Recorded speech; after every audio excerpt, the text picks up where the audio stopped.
Pozdrav svima i danas ću vam pokazati kako da skinete Need for Speed Most Wanted. Evo ovako, link će vam biti u opisu videa. Ne idete download, već idete get iz torrent. Ja ga neću skidat pošto ga već imam. Jer tako, kad vam se skine, idete dvoklik na njega i ovo što se skinulo prebacite na desktop. Ja sam ga prebacio. Onda za ovu instalaciju će vam biti neophodan Demon Tools Lite. Idete tamo da ste ga instalirali, ako neko nema, bit će link u opisu videa. Demon Tools Lite. I sada ovo uzmete i prevučite tu. Idete desni klik pa levi, montiraj Need for Speed Most. Montiranje obraza. Run auto exit. Da. Možete sad zatvoriti Demon Tools. Da si bre. Evo, install. I sad nam treba šifra. Šifra će nekako biti ponuđen, nekako će biti u opisu videa, pa vi odaberete koja vam odgovara. Evo ja sam već probavao, pa ne odgovara ova druga.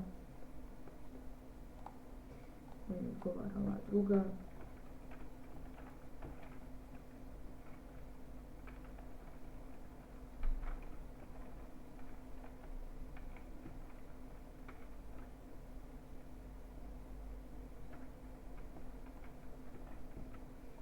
I tako, sad kad ukucate next.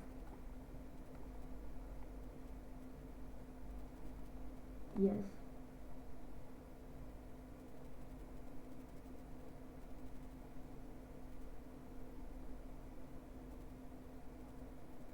Sada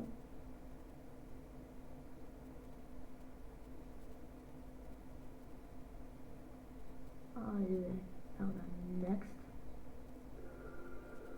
I sad se ovdje registrujete. Cancel. I tu se sad trebate vi registrovati.